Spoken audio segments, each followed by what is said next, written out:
Halo teman-teman, saya Daniel Advento Dedi. Saya Ernestine Kera. Saya Circe Grahawani Rambu Eda. Saya Cindiani Magdalena Solimenji.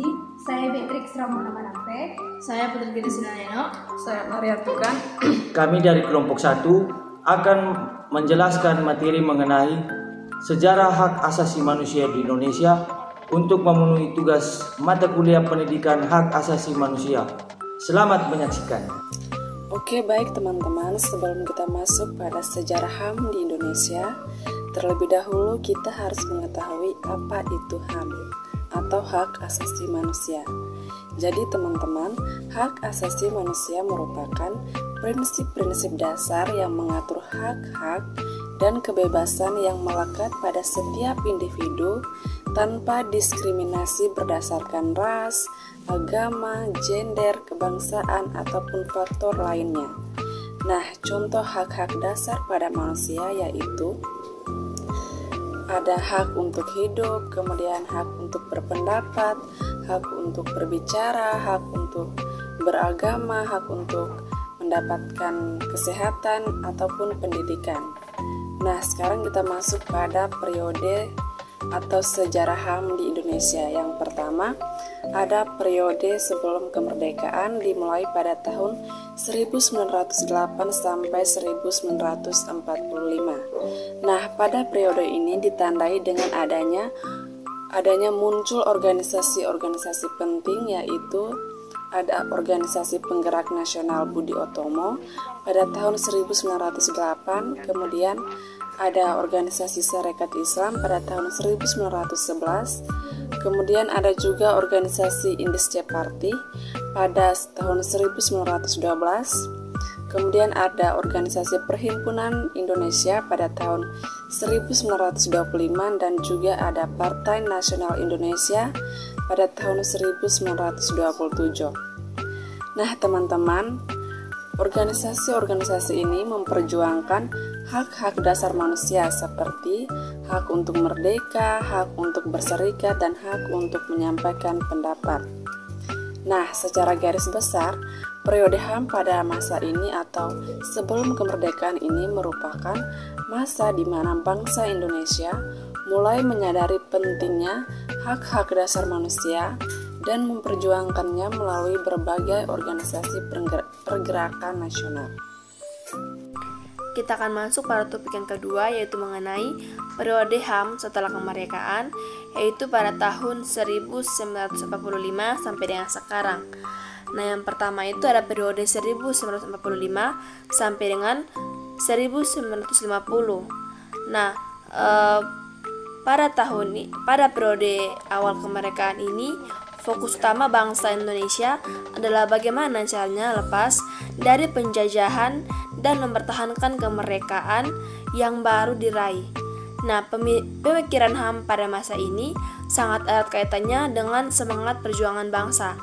Yang pertama itu ada hak untuk merdeka atau self-determination, yang dimana hak untuk menentukan nasib sendiri menjadi hal yang sangat penting setelah Indonesia merdeka.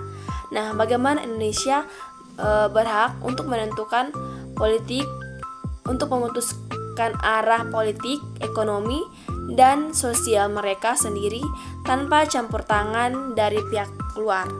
Kemudian yang kedua ada hak kebebasan berserikat masyarakat Indonesia yang mulai mendirikan organisasi-organisasi politik sebagai sarana untuk menyuarakan kepentingan dan pendapat mereka. Hal ini mencerminkan kebebasan untuk berkumpul dan membentuk organisasi yang sah. Kemudian yang ketiga itu adalah hak kebebasan menyampaikan pendapat, yang dimana kebebasan menyampaikan pendapat, terutama di parlemen, menjadi sangat penting karena para pemimpin bangsa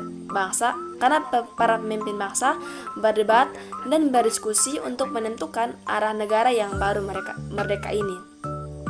Kemudian ada periode 1950 sampai periode 1959, yang dimana demokrasi liberal dan perkembangan HAM. Nah, setelah berhasil mempertahankan kemerdekaan, maka Indonesia memasuki era demokrasi parlementer.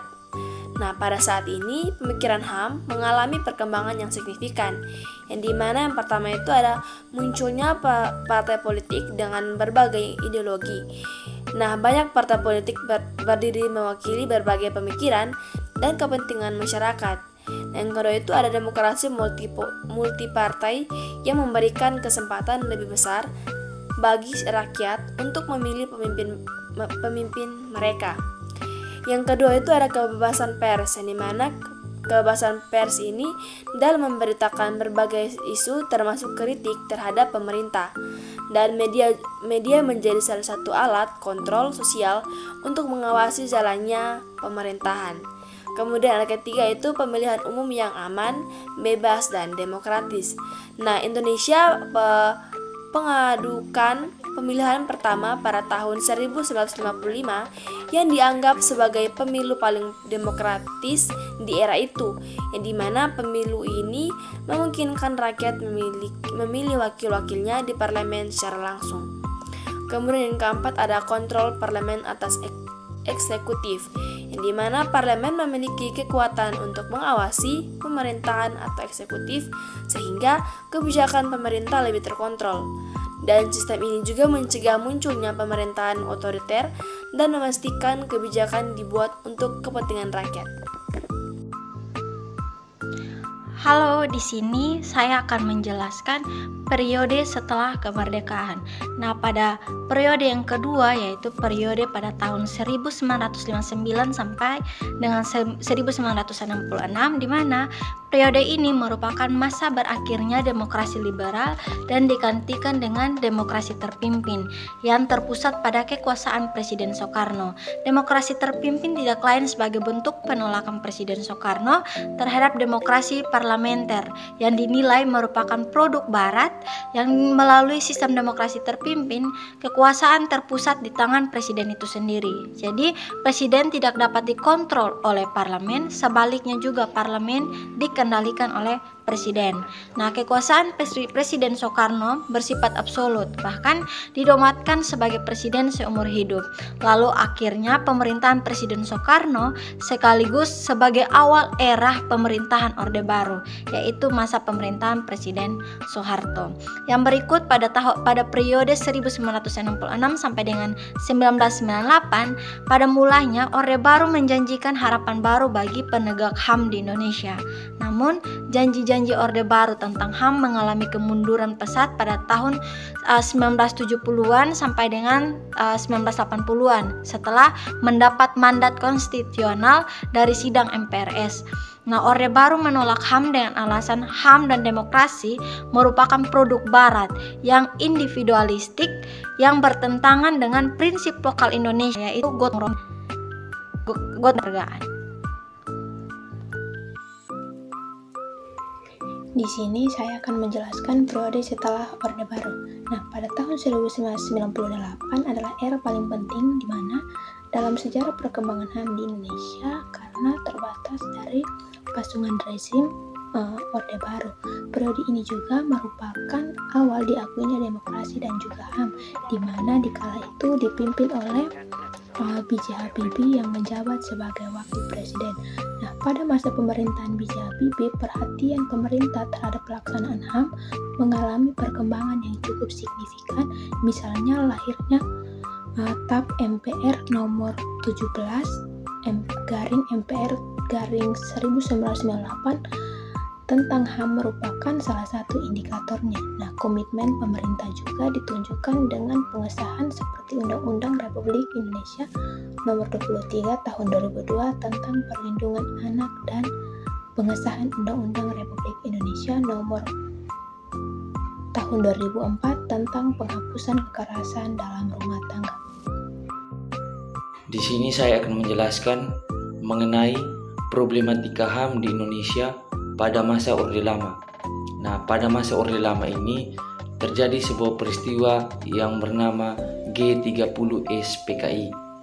Peristiwa ini merupakan gebrakan besar dari PKI karena gerakan tersebut didasari oleh isu pemberontakan 7 jenderal terhadap pemerintahan Soekarno, di mana peristiwa ini dilakukan pada tanggal 30 September 1965 hingga 1 Oktober 1965 yang bertempat di Kecamatan Cipayung, Kota Jakarta Timur, daerah khusus Ibu Kota Jakarta.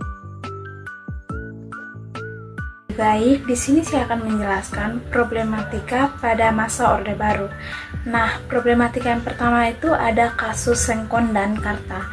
Nah, alkisah sebuah perampokan dan pembunuhan menimpa pasangan suami istri yaitu Sulaiman dan Siti Haya di Desa Bojongsari, Bekasi tahun 1974. Beberapa saat kemudian polisi menciduk Sengkon dan Karta dan menetapkan mereka sebagai tersangka. Kemudian Sengkon dan Karta ini adalah petani berasal dari Bojongsari, Bekasi, Jawa Barat.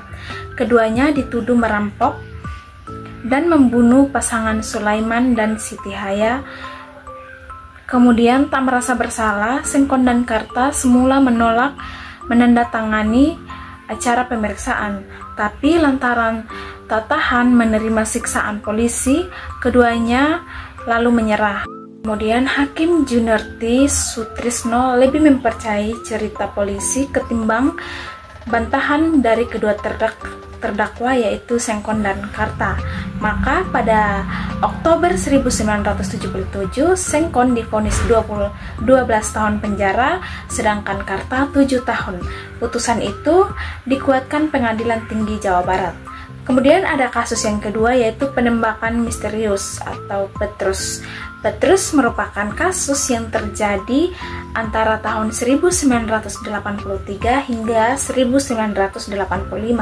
Peristiwa ini termasuk dalam golongan kasus pelanggaran hak asasi manusia karena telah mengadili seseorang tanpa melalui proses hukum. Pelanggaran hak asasi yang dilakukan dalam Petrus adalah menghakimi siapa saja yang dinilai sebagai pelaku kriminal atau kejahatan seperti preman, perampok, dan lain-lain.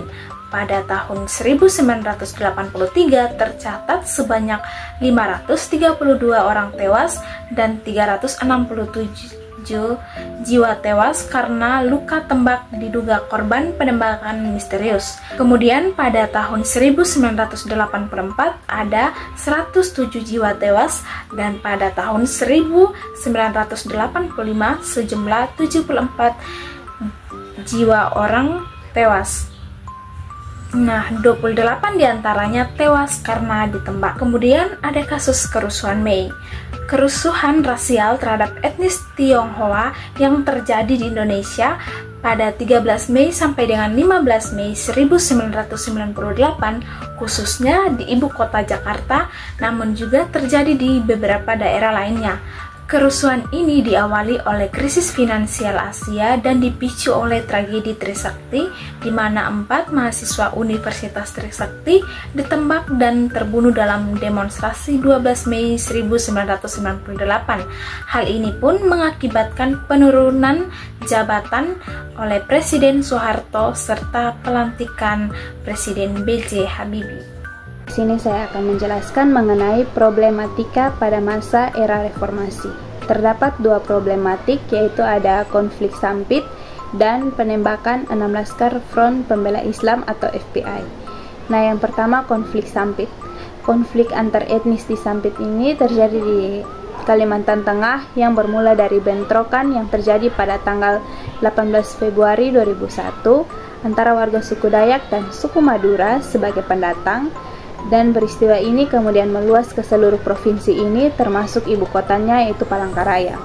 Nah, diduga konflik antar etnis tersebut dipicu oleh persaingan di bidang ekonomi dan menyebabkan lebih dari 25.000 orang meninggalkan rumahnya untuk mengungsi. Yang kedua, penembakan 6 Laskar Front Pembela Islam atau FPI. Nah, kasus tewasnya 6 Laskar Front Pembela Islam atau FPI di Karawang, Jawa Barat pada tanggal 7 Desember 2020 ini menjadi satu kasus yang menarik perhatian publik karena penembakan ini terjadi di dalam proses penyelidikan kasus pelanggaran protokol kesehatan yang dilakukan oleh petinggi FPI yaitu Rizik Syihab. Penyelidikan dengan pembuntutan ini berujung pada aksi saling serang. Nah, dari penyelidikan yang dilakukan, Komnas HAM menyimpulkan bahwa tewasnya 4 dari 6 orang tersebut merupakan pelanggaran HAM. Hal ini dikarenakan keempatnya ditembak mati di dalam mobil petugas kepolisian pada saat perjalanan menuju Polda Metro Jaya.